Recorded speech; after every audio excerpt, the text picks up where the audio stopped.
di sore hari ini. Tapi sebelum kita mulai, aku mau rasain dulu nih semangat dari kalian semua. Boleh dong minta tepuk tangan yang paling meriah. Wow, luar biasa banget ya energinya. Ayo beri tepuk tangan lagi buat kalian semua yang di sini. Nah, sekarang aku mau tanya nih, di sini siapa sih yang menjadi orang sukses? Yuk, coba angkat tangannya yang mau jadi orang sukses. Wah, banyak banget ya yang mau jadi orang sukses. Tapi kalian tahu nggak sih apa sih kunci utama untuk jadi orang sukses itu? Jawabannya adalah energi. Coba sekali lagi ulangi, energi.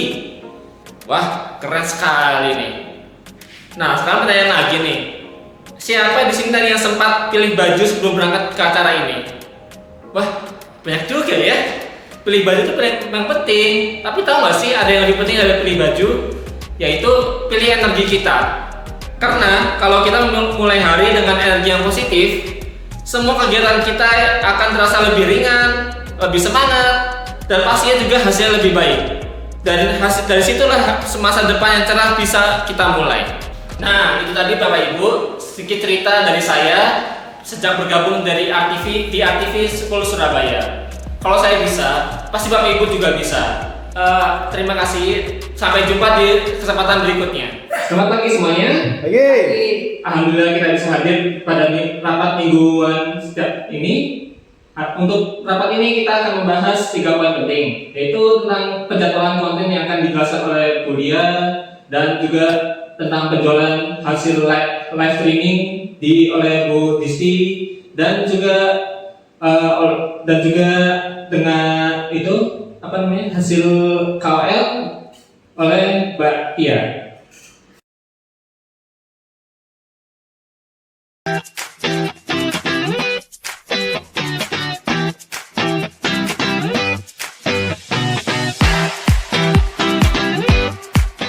Assalamualaikum warahmatullahi wabarakatuh. Waalaikumsalam warahmatullahi wabarakatuh.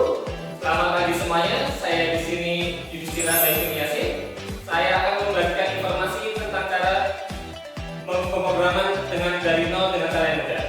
Tapi sebelum saya mulai, apakah ada programmer di sini? Boleh ikut angkat tangannya?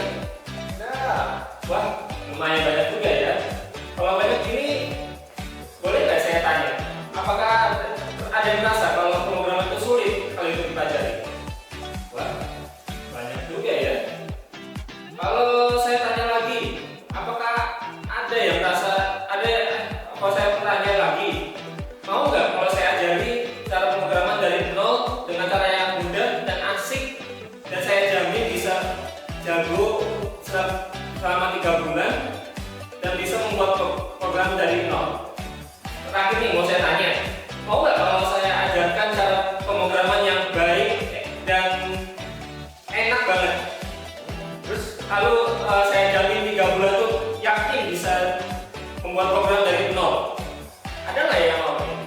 Angkat tangannya dong kayak mau. Wah, banyak juga ya. Ayo tepuk tangan untuk semuanya. Kenapa saya katakan mudah banget untuk belajar pemrograman dari nol? Karena di buku ini itu dijelaskan secara detail tentang jenis-jenis pemrograman yang ada. Selain itu juga fungsi-fungsinya itu juga dijelaskan dengan baik, seperti fungsi loop dan fungsi if while dan lain sebagainya.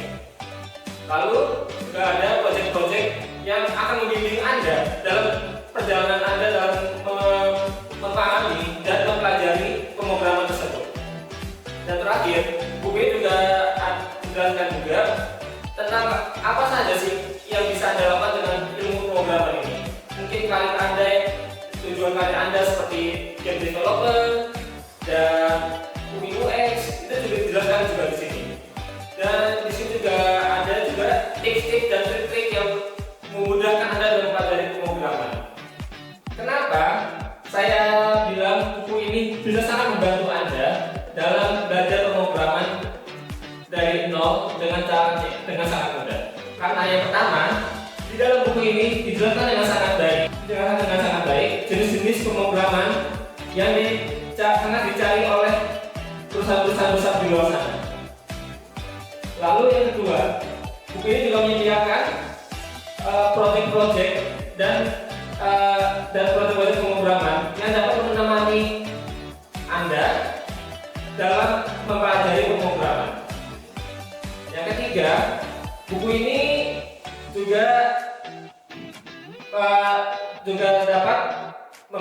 Anda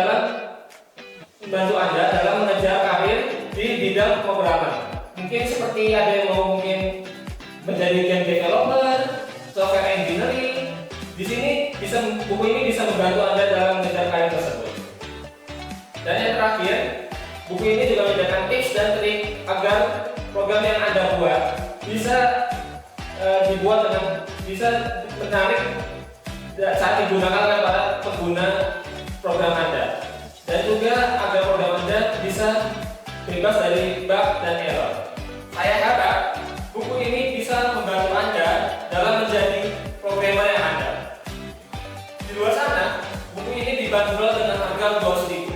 Tapi dalam khusus event ini akan ada diskon 50%.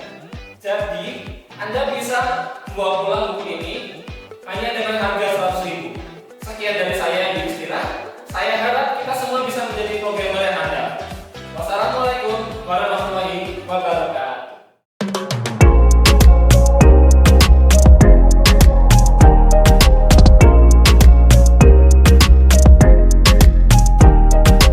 Berikut materi dari saya hari ini tentang perbedaan antara vektor dan raster di desain grafis. Jadi kenapa kita harus tahu dua ini? Itu agar kita bisa membuat desain kita itu lebih efektif di customer kita ya, di klien. Selain itu kita juga bisa tahu desain ini sebaiknya itu enaknya diproses lewat raster apa lewat vektor. Nah, dari sini mungkin ada pertanyaan. Oke, saya mau tanya untuk dari desain grafis sendiri, kalau misalkan vektor itu setahu saya kan beberapa penggunaan seperti logo begitu ya, menggunakan vektor ya. Sebetulnya apa sih yang membedakan secara signifikan bahwa dengan vektor ataupun yang satunya tadi itu yang memang kelihatan banget nih, oh kalau ini jauh lebih gampang, kalau yang ini punyanya si vektorin, kalau ini punyanya si raster. Itu apa yang paling menonjol secara grafis? Baik, jadi untuk vektor itu dia itu titik ya, dalam komputer itu dia titik, jadi titik dan garis. Jadi dia walaupun di zoom berapa kali pun dia masih kelihatan jelas. Nah, tidak pecah. Nah, dalam waktu itu tuh yang membuat vektor itu lebih mudah diproses dan kalau lebih mudah dikendalikan lah. Nah, sedangkan kalau di raster itu dia lebih unggul kalau dalam pengaturan pewarnaan, karena raster itu kan pixel itu titik. Jadi setiap di monitor itu kan terdiri dari titik ya. Jadi dia lebih detail kalau dalam pewarnaan. Jadi gradasi itu lebih detail ya kalau dalam raster. Biasanya raster itu untuk color grading sih. Color grading kayak foto wedding, album gitu-gitu. Nah, kalau untuk raster itu biasa karena dia biasanya solid atau itu dia lebih bagusnya untuk desain poster, logo dan buku, majalah buku, cover dan lain sebagainya. Mungkin itu dari saya. Mungkin kalau ada salah mohon maaf. Terima kasih atas waktunya. Wassalamualaikum warahmatullahi wabarakatuh.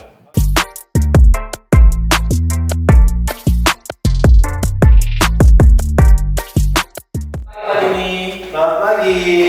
Siapa ini? Saya Istira dari perusahaan pembuatan website. Oh iya, silakan duduk. Gimana dia? Gimana Pak kabarnya hari ini? Untuk penjualan bagaimana untuk akhir-akhir ini Pak? Bagus sih. Bagus ya. Ini saya ada kabar baik Pak. Saya kan punya website. Mungkin perusahaan Bapak itu punya potensi bisa menguntungkan dua kali sampai 3 kali lipat. Bapak mau nggak ya kira-kira? Apa tadi untuk jaminannya bisa sampai 2 sampai 3 kali lipat? Kita jamin kalau misalnya perusahaan Bapak tidak mendapat untung 2 kali 3 kali sampai 2 kali sampai 3 kali lipat, Bapak bisa kita akan kembalikan dana yang Bapak keluarkan 100%. Memang berapa biayanya? Kita kira-kira biaya 20 sampai 10 juta Pak. 20 berapa? 20 sampai 50 juta. 20 sampai 50 juta. Iya. Wah,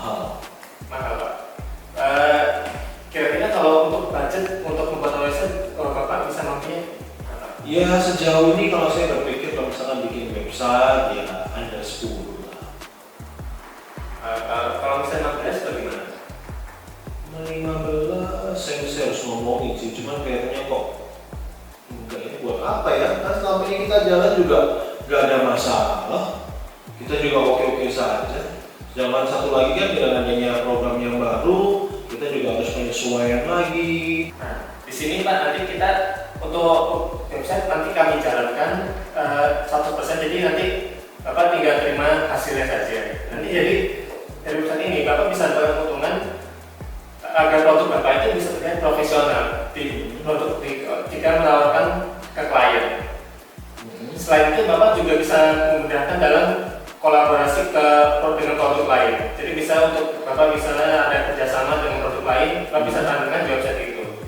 Dan itu kan kita hanya minta dana dari 1 kali ya. Nah, nanti Bapak untuk menampilkan iklan dan lain kan bisa secara gratis nanti. Selain itu, kalau misalnya Bapak punya produk Bapak jualkan bisa di Shopee, itu pasti kan ada potongan kan. Tapi kalau Bapak punya website sendiri, itu kan Bapak tidak ada pihak ketiga. Seperti itu sih Pak. Tapi kan kebanyakan orang juga dengan beli di website kan belum tentu mereka percaya ya.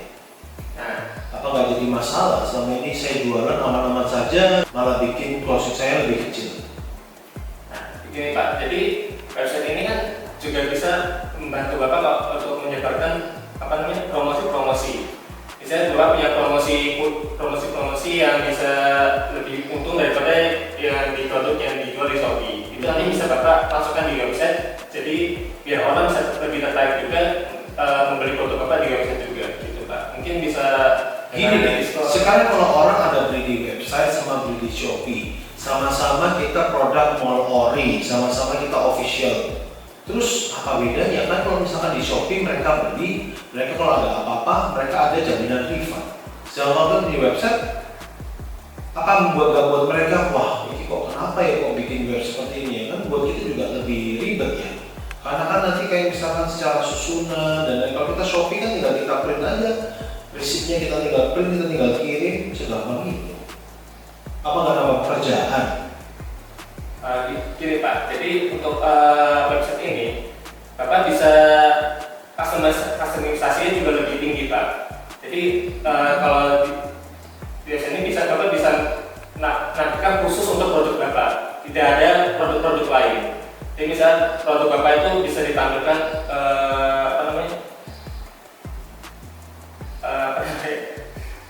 testimoni dari klien Bapak yang lain, terus Testimoni di Shopee juga bisa. lalu video-video event-event yang Bapak pernah itu juga hasil-hasilnya juga bisa Bapak tampilkan khusus di website Bapak. Karena kalau di Shopee kan pasti kan tercampur dengan produk-produk lain. Iya, tapi kalau misalkan kayak event-event kan cukup di Instagram saya juga cukup. Gini Pak, kalau di website lebih terintegrasi tadi Pak. Jadi produk Bapak itu semuanya website itu khusus untuk produk Bapak, dari isi posting dan produk yang dijualkan itu juga isinya juga produk Bapak. Nah juga mungkin website itu juga bisa digabung dengan produk Shopee juga, jadi kan bisa menawarkan produk Bapak itu produk Bapak itu juga bisa terlihat lebih menarik juga pas waktu untuk Bapak menawarkan di Shopee. Jadi waktu pelanggan di Shopee itu juga mau melihat produk ini benar asli nggak sih hasilnya, itu kan mereka bisa mengecek di website Bapak, begitu Pak. Nggak kebalik ya. Jadi kebanyakan orang melihat produk saya ini oke dan tidak kan. Salah satunya mereka juga justru melihat di Shopee karena nggak ada tendensi. Kalau mereka lihat itu di website saya, berarti ini tendensi saya bisa bikin aja testimoni palsu kan. Kalau di Shopee kan saya nggak bisa. Bapak punya perlu kendali kan ya? Iya, makanya justru karena saya punya kendali penuh kan saya bisa aja bikin testimoni bodong dan orang bisa lihat, wah ini ada testimoni tambahan. Karena di Shopee kan jelas. Saya juga nggak kenal dengan yang beli siapa, yang beli dia posting, dia foto, dia bilang bahwa produknya bagus, ini respon cepat. Nah, kan nilai tambah buat saya nggak perlu pusing bikin website. Nah kalau Tapi kan biasanya kita, kalau di Shopee kan kita nggak bisa kan apa namanya menampilkan foto foto barang. Foto bukan, foto testimoni kayak misalnya. Bisa dong.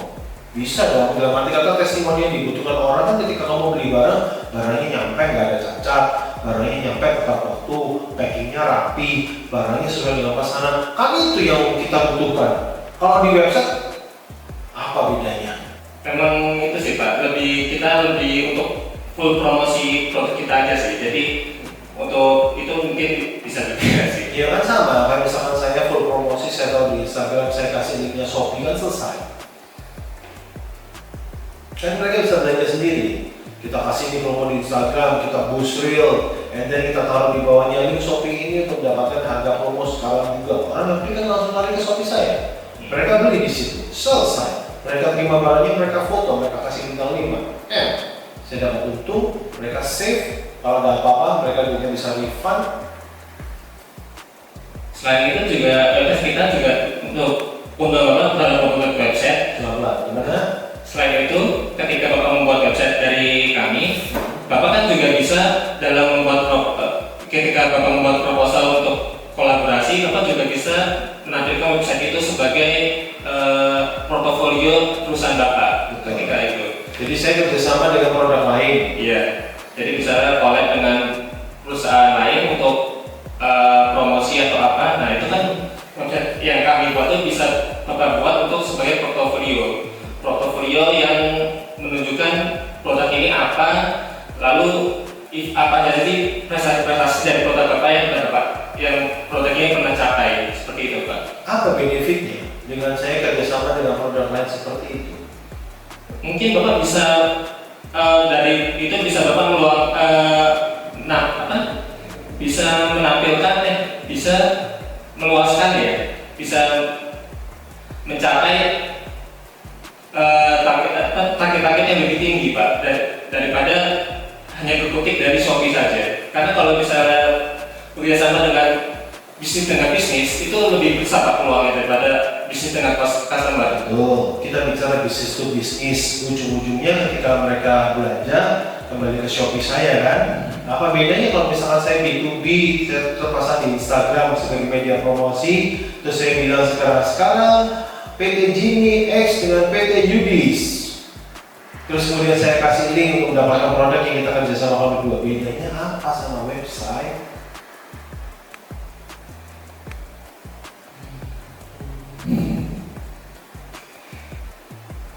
Ingat, ketika kita negosiasi, maka kita harus pelajari apa yang menjadi keberatan dia. Tadi pertama kita cerita keberatan saya adalah masalah di harga. Keberatan kedua adalah apa sebetulnya manfaat yang kita bisa terima dari website. Maka saya akan jelaskan seperti ini. Kita harus kembali kepada pokok permasalahannya. Ketika kamu saya kejar kamu seperti ini, kita lari dari pokok permasalahannya. Jadinya kan, saya akan jawab seperti ini. Benar sih Pak, kalau misalkan menggunakan Instagram dan juga Shopee saja keuntungan seperti itu, maka alangkah baiknya kita juga menggunakan website. Oke. Baiklah, kalau misalnya begitu coba nanti kita bicarakan dengan pihak manajemen ya. Nanti kapan kita akan ngobrol lagi, nanti saya undang lagi kamu coba yang Yudis ya untuk kembali ke sini menjelaskan ke kita. Oke. Terima kasih ya Yudis. Terima kasih Pak.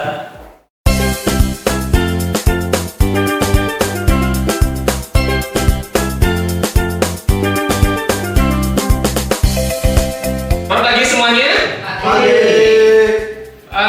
Perkenalkan nama saya Yudhistira Bayuni Yasin. Nah, sebelum saya acara mulai, saya punya game sedikit nih. Kalau saya bilang coding 2026, kalian bisa jawab coding asik, masa depan apik. Sudah siap? Coba ya. Siap. Coding 2026. Coding asik, masa depan apik. Luar biasa sekali. Semangat sekali ya. Coba tepuk tangan untuk kali kita. Nah, sebelum saya masuk ke materi, saya mau tanya nih, siapa yang sudah pernah atau sudah bisa coding di sini? Belum. Kenapa belum bisa? Susah. Kalau misalnya susah nih, mau nggak belajar coding dari nol tapi mudah gitu? Mau. Nah, ternyata tuh belajar coding itu dasarnya mudah dan bisa kita praktekkan dalam perilaku sehari-hari. Contohnya, misalkan kalau coding itu kita istilahnya itu berkomunikasi dengan komputer agar komputernya bisa melakukan apa yang aktivitas yang kita mau ya. Misalkan kalau dalam kalkulator itu kita kan berarti berkomunikasi dengan komputer agar komputernya bisa menghitung perhitungan yang kita mau ya.